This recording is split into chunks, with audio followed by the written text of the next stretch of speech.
સ્થાનિક સ્વરાજ્યની ચૂંટણીને લઈ ભાજપ કોંગ્રેસમાં સેન્સ પ્રક્રિયાનો ધમધમાટ.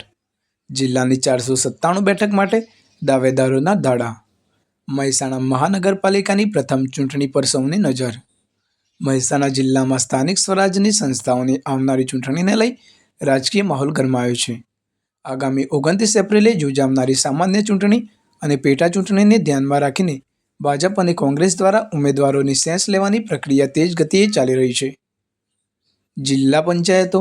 મહેસાણા જિલ્લા પંચાયત, નવરચિત મહેસાણા નગરપાલિકા, 10 તાલુકા પંચાયતો, 5 નગરપાલિકાઓ તેમજ વડનગર નગરપાલિકાની ખાલી પડેલી એક બેઠકની પેટા ચૂંટણી સહિત કુલ 18 સ્થાનિક સ્વરાજ્યની સંસ્થાઓની 497 બેઠક માટે ચૂંટણી યોજાવાની છે.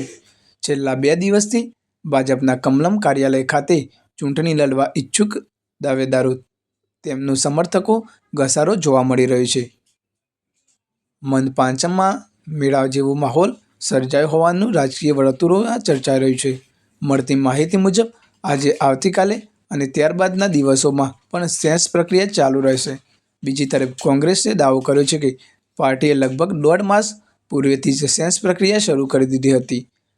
શહેરના પ્રમુખના જણાવ્યા મુજબ હવે ટૂંક સમયમાં કોંગ્રેસના પોતાના ઉમેદવારોની સીધી જાહેરાત કરશે. ખાસ કરીને નવરચિત મહેસાણા મહાનગરપાલિકાની 13 વોર્ડની પર બેઠકો માટેની યોજાનારી પ્રથમ ચૂંટણી પર સૌની નજર છે. નવા ચહેરાઓ સાથે જૂના દાવેદારો પણ ટિકિટ માટે દોડધામ કરી રહ્યા છે. ઉમેદવારોની મોટી સંખ્યાને કારણે ભાજપ માટે ટિકિટ ફાળવણીની પડકારરૂપ બની છે. રાજકીય સૂત્રોના જણાવ્યા મુજબ દરેક કાર્યકર, આગેવાન અને હોદ્દેદારોની રજૂઆતને સાંભળવામાં આવી રહી છે અને કોઈ પ્રત્યે રાગદ્વેષ રાખવામાં આવતો નથી. હાલ આમ આદમી પાર્ટી પણ તરફથી ઉમેદવારો નક્કી કરવા બાબતે પણ ખાસ કોઈ હલચલ જોવા મળી રહી નથી. જોકે ઉમેદવારીના ફોર્મ ભરવાની પ્રક્રિયા શરૂ થતાં અપક્ષ ઉમેદવારો પણ રાફડો વધવાની શક્યતા છે.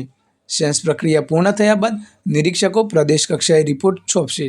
ત્યારબાદ ઉમેદવારોના નામ જાહેર કરવાની શક્યતા છે. જિલ્લા વહીવટતંત્ર અને પોલીસ તંત્ર દ્વારા પણ શાંતિપૂર્ણ માહોલમાં ચૂંટણી યોજાય તે માટે જરૂરી તૈયારીઓ હાથ ધરવામાં આવી રહી છે. ફક્ત કોર્પોરેશનની ચૂંટણી નથી, જિલ્લા પંચાયત, તાલુકા પંચાયત, મહાનગરપાલિકા અને નગરપાલિકાઓ. જિલ્લાની 10 તાલુકા પંચાયતો, 1 જિલ્લા પંચાયત, 1 મહાનગરપાલિકા અને 5 નગરપાલિકાઓની ચૂંટણી છે. અને ગઈકાલે જે રાજ્યના ચૂંટણી પંચે જાહેરાત કરી કે ચૂંટણી આગામી દિવસોમાં યોજાવાની છે, ત્યારે અમે પાર્ટીને લગતી કામગીરી અમે શરૂઆત કરી છે. આજે ઉપસ્થિત છે પ્રદેશમાંથી નક્કી કરેલી મોવડી મંડળની ટીમ, એ લોકોના પ્રતિભાવ જાણવા માટે અહીંયા આવે છે અને અલગ અલગ લોકોને રૂબરૂ મળી અને એમનું મત જાણી રહ્યા છે. કોર્પોરેશનની ચૂંટણી છે અને 2 દિવસ દરમિયાન સેન્સ હાથ ધરાવશે. કોણ કોણ ઉપસ્થિત છે અને કેવો માહોલ છે?